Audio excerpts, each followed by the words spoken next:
Buckle up, everyone. You are strapped in and ready for the Insurance Hour with me, your host, Karl Susman, informing, educating, and entertaining Californians one policy at a time. This is Insurance Hour. Hello. This is Insurance Hour. I am your host, Karl Susman. Thank you so much for being here today. We have a show question and answer for you now. We are going to go through questions that we have received by telephone, by email, by message, by text, you name it. Lots of them here. I have not previewed them, so I'm going to answer them for you right off the cuff. I'm not looking to do any specific research. I'll give you my best answer that I can.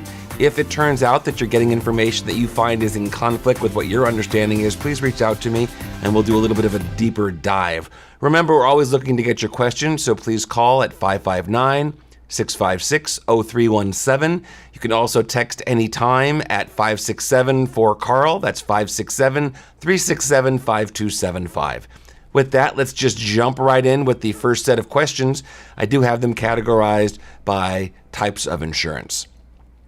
First question says, why did my auto insurance premium increase after having a non-moving violation? Now, let's try and define this a little bit. A non-moving violation. I assume they're talking about either somebody hit their car while it was parked, or maybe something fell on the car and damaged it. Now, depending on the state that you're in, some states have laws and their regulations state that in the event that you do have physical damage to your vehicle while your damage is not in motion and it's not your fault, that's what could be considered a comprehensive claim. Comprehensive claims in many states are not chargeable. So, for example, if something falls on your car in the garage and damages it, the car is not in motion, there's no fault to be assigned, that should typically not be something that you would be surcharged for. Again, your policy may vary and the state regulations could vary as well. So in general, if someone were to say they're having a non-moving, non-fault accident, that's typically not something that I would see as being a trigger for a premium increase. This email said a premium increase based on just a non-moving violation. So it is possible that if you have a non-moving violation that you can have a premium increase. It just depends on what that violation is. So hopefully that answers your question. The next question says, can I use my personal insurance for Uber or Lyft driving? Very timely question. We hear about ride sharing all the time, and Uber and Lyft seem to be the dominant forces. Most insurance policies, if they are what we call them unendorsed, meaning they're not changed from their standard form, are not going to provide coverage for you while you're doing ride sharing, while you're basically driving for hire.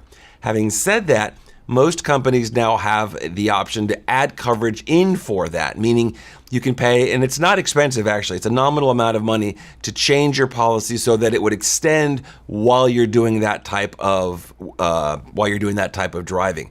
Understand, this always gets interesting when you talk about driving for hire. At what point does it become driving for hire? We've got one point when you're just driving around waiting to see if the app is going to ding and say you have someone. That's one set of driving. Then there's driving once you've received that notification and you accept it, but you have not yet picked up a rider. There's that set of driving. Then there's the set of driving after you've accepted it to get to your pickup point. There's that set of driving. Then there's the set of driving as you're driving with the person that you've picked up. And then finally, there's driving until that person gets out of the car and you mark that as a complete ride. So there's a lot of different segments that fall into place when you're talking about being an Uber or Lyft driver. So you want to be sure that you're covering yourself for all of those different possible times, because believe me, the insurance carriers and the policies are very specific about when they're going to cover you and when they won't. Remember, personal auto insurance, this is not what it was designed for. It was designed for you and I to have a car and to drive it, not to be driving our car as a business, which is in essence what you're doing at that point. So the short answer is, now that you understand that there are so many different variations in rideshare, different time periods where coverage may or may not apply, it's important to check with your insurance agent or broker or with the insurance company and find out if you have coverage for that, and if you don't, what you can do to add that in. Don't just assume. Don't bury your head in the sand and just say, well, I'm sure it's fine.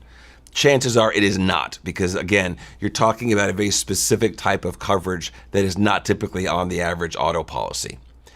Next question says, how do I handle an insurance claim for a hit and run accident? Haven't seen one of these in a long time. Hit and runs are scary. They're scary and they're dangerous because you don't know who they are or who you're dealing with. I never tell people chase after the person, try and get their license plate. You know what? If somebody is going to hit your car and take off, chances are this is not somebody that you want to screw around with, right? So how do you deal with it? The first thing I would suggest is, like I said, don't chase after the person. If you're able to snap a picture and get their license plate, that's good because, as you may know or may not know, hit and run is a felony. So that's a big deal. That's a big lawbreaker. So in the event that you want to, and you can safely capture the license plate of the vehicle, that could be helpful. Now, as far as your insurance policy goes, this is where it gets interesting. Let's just say you're not able to capture the license plate of the vehicle that hit you. You go to your insurance carrier and you say, hey, I was victim of a hit and run. The carrier says, well, how do we know? Now, before you get all frustrated, think about this for a moment. If the insurance carrier would just take everyone at their word that it was a hit and run, then when would we ever see a claim happen where somebody would say, I was in an accident, they hit me, I hit them, whatever it is, because then we have to deal with a third party, we have to deal with fault, we have to deal with all these other things. People would just say all the time, whenever there's damage to their car, yeah, it was a hit and run, and then not have to worry about it. So unfortunately, because we have to be in a position of the carriers knowing if it was an actual hit and run or not, if they are not able to verify that another vehicle hit you and took off, that's why I said if you can get that license plate number, it's a good thing to get, then chances are you're going to have to deal with your insurance carrier. There might be deductibles, there might be things that you have to take care of that you might not want to. And I get it. I have dealt with this with clients before, and it is definitely frustrating because you're hit and run. You're angry. Something's wrong. Talk about a violation, right? And now you have to pay a deductible. So it's important to understand the reason, the rationale is we have to, as an industry, hold people accountable and be able to show proof that, yes, there was some other person that hit you and left. Otherwise, the system doesn't work. The system breaks down because everybody is running around just saying, yep, hit and run, pay my bill, no deductible, hit and run, pay my bill, no deductible, and they move on from there. Frustrating, but that's the reality that we live in. I want to take our first quick break. When we come back, we will continue with questions that we have received from you. I really appreciate you taking the time to send them in. Remember, you can call 559-656-0317 or email your questions in to questions@insurancehour.com. Once again, this is Insurance Hour. I'm your host, Karl Susman, and we will be back in a flash. Let's talk about earthquakes for a minute. Look, we know we live in earthquake country here in California. Powerful, devastating earthquakes have happened here before, and science says that they will happen again. They can't tell us exactly when, they can just tell us that it is going to happen. Count on it. Prepare for it. Did you know that earthquakes are not covered by your homeowner's insurance policy? You need a separate policy to give you the peace of mind that you will be able to recover without getting financially wiped out the next time we get hit with a big one. There's a great company here in California that will provide you with earthquake coverage you need at a price you can afford. That company is GeoVera. I have a policy through GeoVera. I really like how easy it is to choose from all of their great coverage options, backed by the financial strength that lets me know that they will be here for me when I need them the most.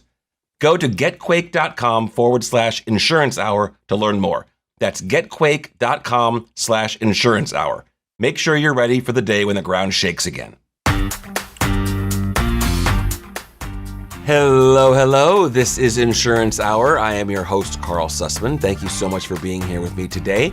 Remember, the phone lines are open, 559-656-0317. You can send your questions in to questions@insurancehour.com. Also, if you want to get texting right away, get some information, you can send us a text to 567-4KARL. That's 567-367-5275. We are taking your questions today and emails and text messages and voicemails, questions that we have received from everybody. So let's jump right back in. The next question I have up is, why was my car insurance claim denied despite having full coverage? Wow, this could be an entire show all by itself. Now, claims are denied based on the validity of the claim and how they are applying to the policy that you have. Full coverage is my least favorite expression because what does full coverage mean? What full coverage might mean to me is different than it means to you. For example, I might think full coverage is $1 million in liability, $50 deductibles for comp and collision, maximum rental car, coordinated medical payments, lease loan gap coverage, collision deductible waiver. I could go on and on, right? Full coverage to you might mean minimum state limits and comprehensive and collision with a $500 or $1,000 deductible. There is no specific terminology that defines what is full coverage. So when we hear full coverage, I always kind of, eek. What does that mean? What are they referring to? What are they expecting to have? This brings me back to a general concept that I'll share with you.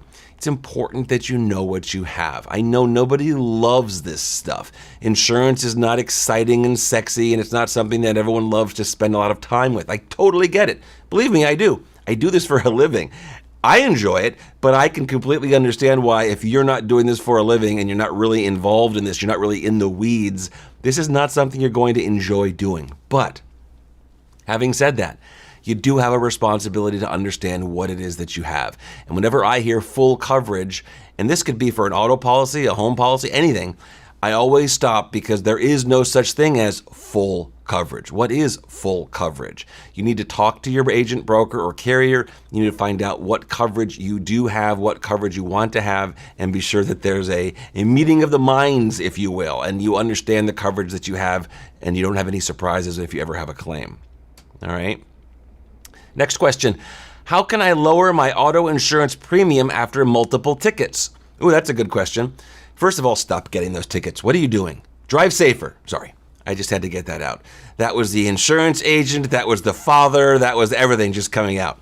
So if you have multiple tickets, the first thing I'll say is whenever you get a ticket, and this is state specific, but most states, they will allow you to go to traffic school, depending on certain circumstances. And one of those things has to do with how many tickets you have and when was the last ticket you had. Some states will allow you to go to traffic school, which, mind you, is just doing something online now. It's not even as if you have to go and sit somewhere and sit through something. You're going to sit online through a course and go through a process. By going to traffic school, that ticket magically disappears. And if that ticket magically disappears, it's not going to impact your driving record and it's not going to impact your insurance premium, okay? Again, state specific, most states will let you go to traffic school for a moving violation or a ticket every 18 months to 24 months. It depends on the state that you're in.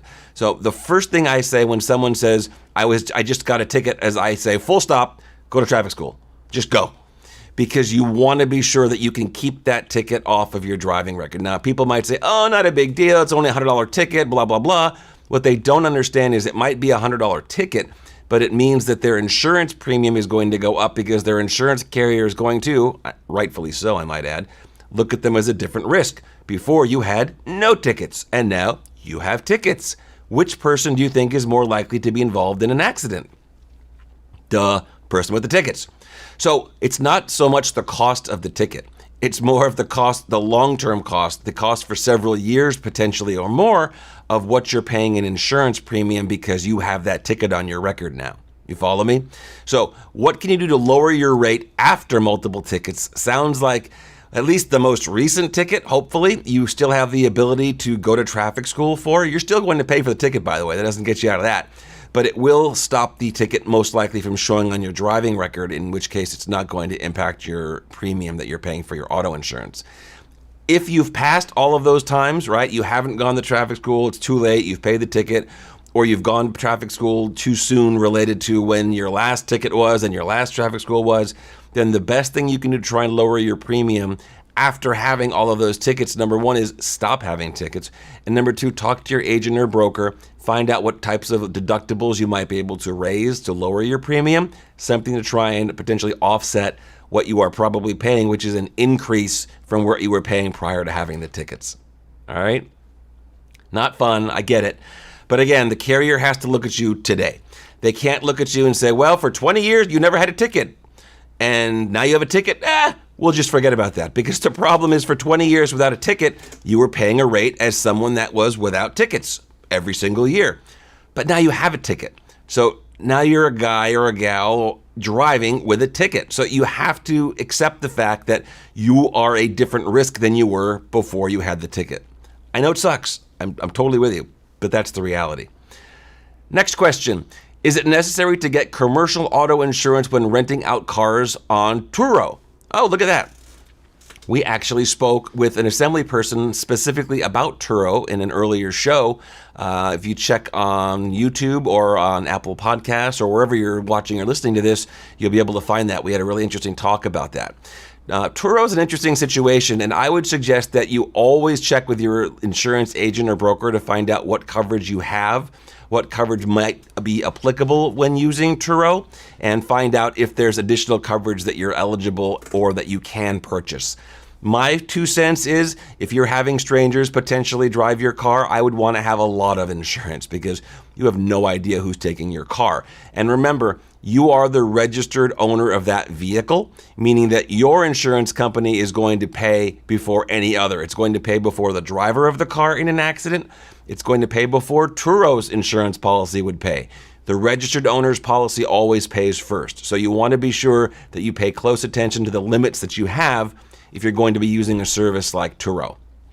Which, by the way, I'm not saying good or bad. I'm just saying anytime you have someone that's going to drive your vehicle, you don't have a lot of control over who it is. You want to have more protection than less because you want to always plan for the worst, unfortunately, right? And obviously you can make a case, well, if somebody's renting your car, what are they going to do with it? Are they going to be involved in a crime? I mean, you just have no idea. So, food for thought. We're going to take another quick break, and then we're going to continue on with more of your questions. I hope this is helpful for you. Again, the phone lines are open for your calls, 559-656-0317, or email at questions@insurancehour.com. Take a quick break, and we will be back with more of your questions. This is Insurance Hour, and I am Karl Susman. Stand by.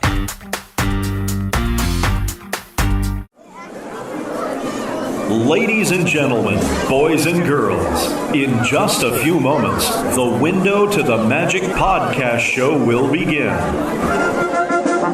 My name is Patrick. My name is Calvin. I'm Mouseketeer Gray.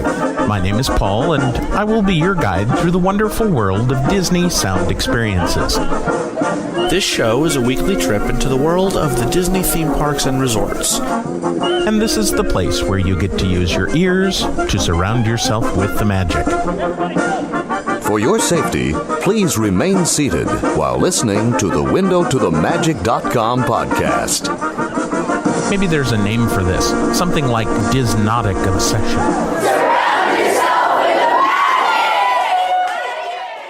Please visit windowtothemagic.com for more information, or you can find us on Apple Podcasts and in the iHeartMedia app.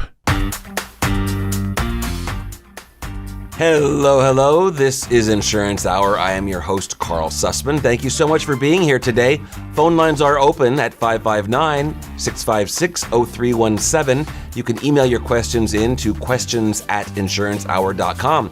To text a question or get help right away, you can shoot a text over to 567-ASK-CARL. That's 567-367-5275. It's Carl with a K, by the way, or you will not get to me. We are taking questions today from all of you out there. We've got emails, we have voicemails, we have messages that were texted in, you name it, they're here. And we are going through them one by one. Let's see, our next question is, what happens if my rental car is involved in an accident? This is a great question. Now, rental cars are interesting because you're driving them with permission, but you're also in a situation where a third party has ownership of the vehicle. This also gets back into the question of, well, should I take the insurance from the rental car company? Let's start with that one and work backwards. People ask me, should we take the insurance when renting a car? And I will typically say, it's up to you, but I like to do it, and I'll tell you why. When you take the insurance from the rental car company, you are putting one more buffer between you and a claimant or damage to the vehicle that you're renting. I get it, it's more money, but what happens is if you're involved in an accident or if you return the car, and I have heard of this happening, people will return the car and they'll say, oh, they're claiming there's damage, that damage was there before. And unfortunately, it's a he said, she said. Not all rental car companies are very good about looking and taking pictures and inspecting the vehicle when you take it out. So, or they'll see something and they don't mark it down and you return it and the next person looks at it and says, hey, that wasn't there. You must have done it. If you don't have the insurance, then they are going to charge you for that. You are going to be responsible. Now, there's two types of insurance that you can get from the rental car companies, two broad kinds of insurance. One is liability insurance, right? That's what's going to protect you from third parties involved in an accident with you. And one is simply physical damage on the car you're renting. Bare bones, I would say it's probably a good idea to get that physical damage coverage from the company.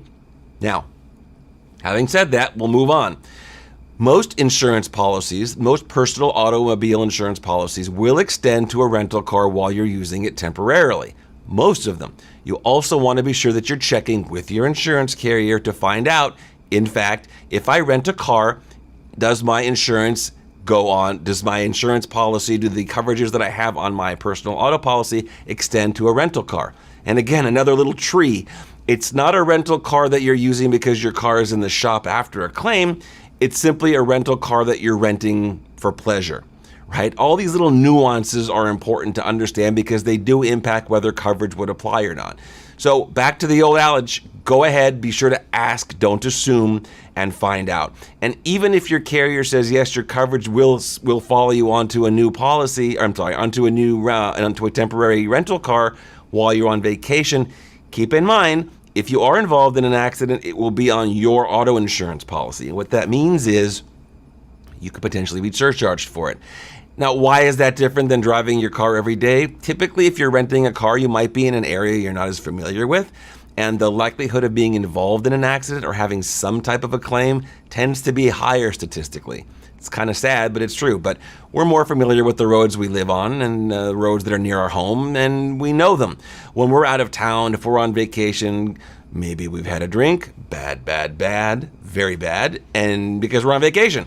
So maybe we're not 100% as sharp behind the wheel as we should be. Unfortunately, claims do happen with more frequency sometimes when people are renting a car when they're on vacation. And I get that. That's several hops that I'm going through. First, you're on vacation and you're drinking and or you're just not paying attention and or it's a road you're not familiar with. I get it. There's a lot of gray here. But all I'm saying is keep in mind that the potential is there. Always find out if your particular policy is going to extend coverage. Some will, some won't.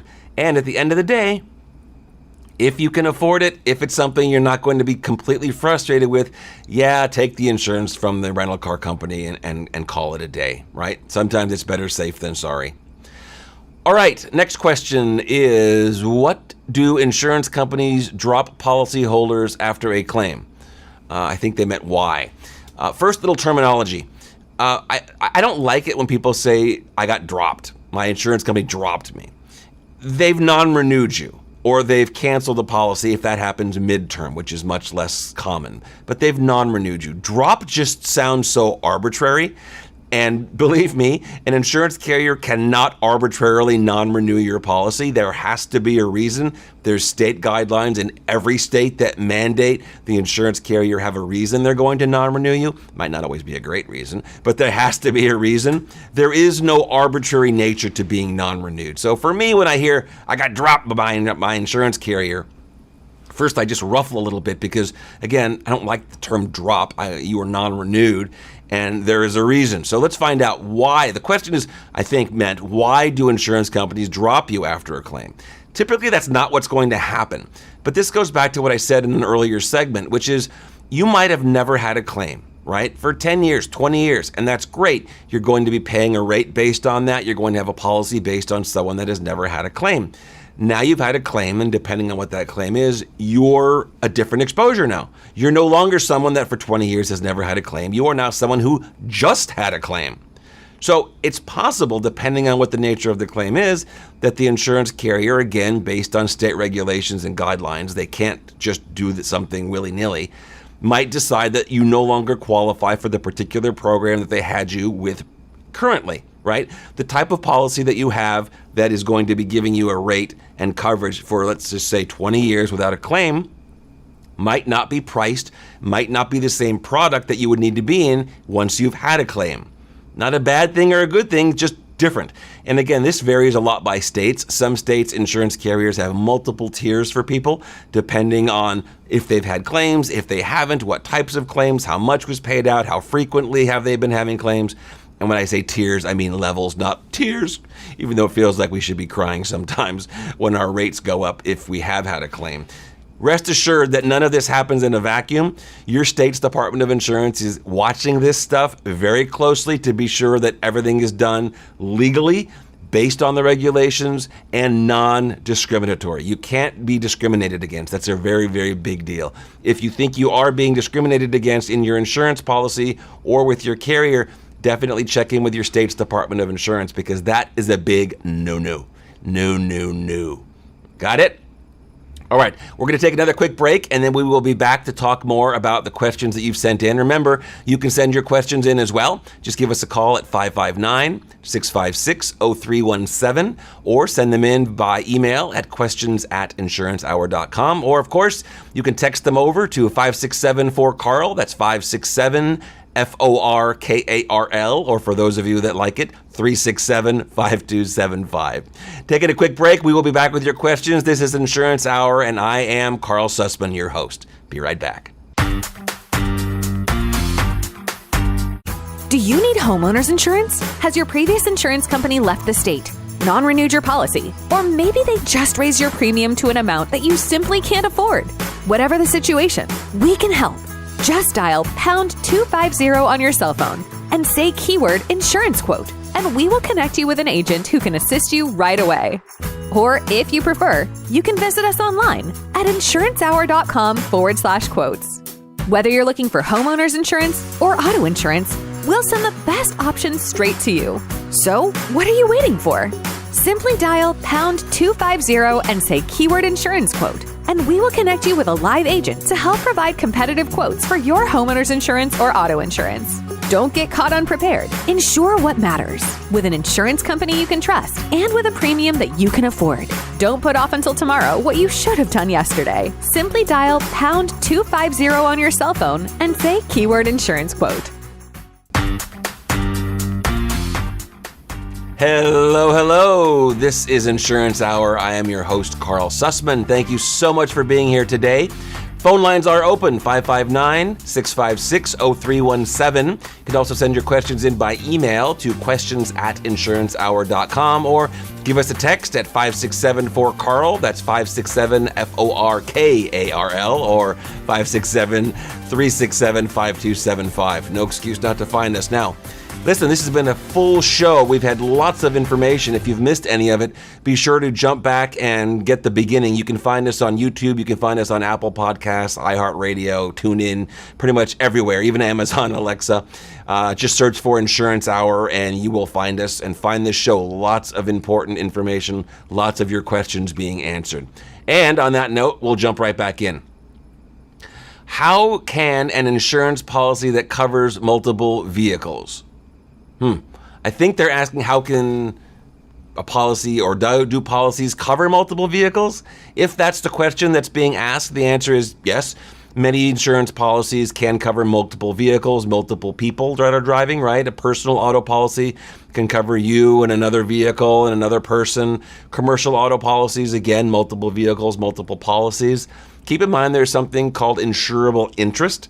That means that you need to have an insurable interest in the item that's being insured. This is not just auto insurance, by the way. So, for example, I cannot insure your car. I don't have an interest in it. I will not be affected, is the way the law says. Not an attorney. Got to always say that if I say anything about the law. Basically, if I can't have suffer a loss because of your car, then I have no insurable interest. Therefore, I cannot insure it. So if you're looking to get an auto insurance policy, you can't put yourself and your friend on it, maybe your girlfriend or your boyfriend or your significant other. You can't just randomly put somebody on there, because people that are on the same policy have to have insurable interests in the items that are being insured. Okay, I think that was the question, and the answer is yes, with that caveat. Next question is, how can I find an insurance policy that covers multiple vehicles? Oh, I think they sent that in twice because that was asking how do they. So let's just move on to the next one. How did my rate increase after a single claim with no prior accidents? Right, we talked about this earlier today. I'm going to go through it quickly again, but you can also skip back and listen to it. Understand that insurance carriers are regulated, right? They cannot look at you however they like. They have to file guidelines with the state's Department of Insurance that dictate what they can look at, what they can't, what they can charge premium based on, what they can't, how long can they look at your driving record or whatever claim record, and how long can they not. It's a highly regulated industry. Now, if you're a driver, and let's just say for 20 years you've been driving, no problem, no tickets, no accidents, then you're going to get the rate for someone that's driving and not having tickets or accidents. Super, good on you. If all of a sudden you have a single claim, which is what this claim says, a single claim, why does the rate change? Here's the problem, or the solution, or the situation, depending on how you want to look at it, from what perspective. You are no longer a person with 20 years without a ticket or accident. You have now had an accident. That's what's most recent. That's the you that's the most current, right? What makes the most sense to you? If you were trying to roll the dice and decide if someone's going to have a ticket or accident, would you say you want the person that in the last 12 months has had no accident? Or do you want the person that in the last 12 months has had one accident? Now, I get it. You want to say, yeah, but what about the last 19 years? I get it. But the way all insurance policies work is they have a policy period. They go for a particular period of time and then they renew. When the policy renews, that gives you and the insurance company, that's their and your time to say, do we want to keep this? Do we want to stay together? Do we want to break up? You will look at your policy and decide based on what it looks like, what the price is, what your needs are, if you want to keep the policy. And the insurance carrier will look at you and go through the process and decide whether they want to keep you at that price or at all or make changes. And what they're going to do is they're going to look at the past 12 months. And they're going to say, well, this person has an accident. So you're going to see a different price for someone that has an accident in the last 12 months versus someone who doesn't. And I understand that, but what about the 19 years? And yes, for those 19 years, that was great. And you were likely paying a rate for somebody that wasn't having tickets or accidents for 19 years. But now you're not that person. What makes the most sense? Looking at someone's, what were they like 20 years ago or what were they like now? I'd love to look at myself the way I was 20 years ago in a lot of ways. I'm not. I am who I am today. The way I am today is the most accurate reflection of who I am. And insurance carriers do the same thing. They're going to look at what the most recent activity is, not necessarily what your overall forever historical activity was. Are you with me? A little frustrating, but that is the way the process works. Those are all of the auto insurance questions that were sent in the last week or two. I'm going to switch to homeowners insurance now. If you missed any of the auto insurance quotes or questions, that is, go back the show up and get to the beginning because we went over probably a dozen of them, and there's some good information in there. Let's move on to the homeowners insurance related questions. The first one says, why is it so hard to get homeowners insurance in a high risk area? This is a great question. First, let's try and generally describe what is a high-risk area. A high-risk area might be an area that your home is located in that is higher than average in the potential for it to have a loss. It might be a home that is right on the sand, and maybe there's the potential exposure for the ocean to come in and cause water damage. Maybe it's in the middle of a canyon, and the potential for there being fire damage is higher. Maybe it's up in the hills. It's 40 miles from a fire station. It's up a tiny road that it takes you half an hour just to navigate to get there. These are things that can make your home potentially a higher risk than the house that is in the middle of the city with a fire station down the street, fire hoses and fire extinguishers and fire hydrants and everything at close proximity. So why is it harder? I'll change their question. They said, why is it so hard? I'll say, why is it harder to get insurance in those areas? And the answer is because it is a higher risk. Not all insurance companies are comfortable or designed with their products to be able to insure homes that are in higher than average areas. So you're going to find a smaller niche of companies that are designed and priced and can underwrite homes that are in areas that are more difficult to insure. So yes, it's going to be harder, and the chances are you will probably pay more premium than someone that's not in one of those higher risk areas. But I do appreciate the fact that you're able to recognize that it's harder to get insurance in a high-risk area, and not just, why is it so hard to get insurance? Because it is. It's always going to be harder to get insurance in a higher-risk area, which makes sense. That's like saying, why do I have to pay more money for a more expensive car? Well, the two go hand in hand.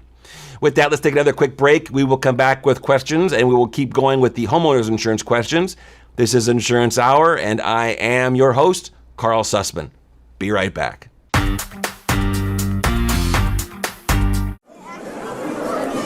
Ladies and gentlemen, boys and girls, in just a few moments, the Window to the Magic podcast show will begin. My name is Patrick. My name is Calvin. I'm Mouseketeer Gray. My name is Paul, and I will be your guide through the wonderful world of Disney sound experiences. This show is a weekly trip into the world of the Disney theme parks and resorts. And this is the place where you get to use your ears to surround yourself with the magic.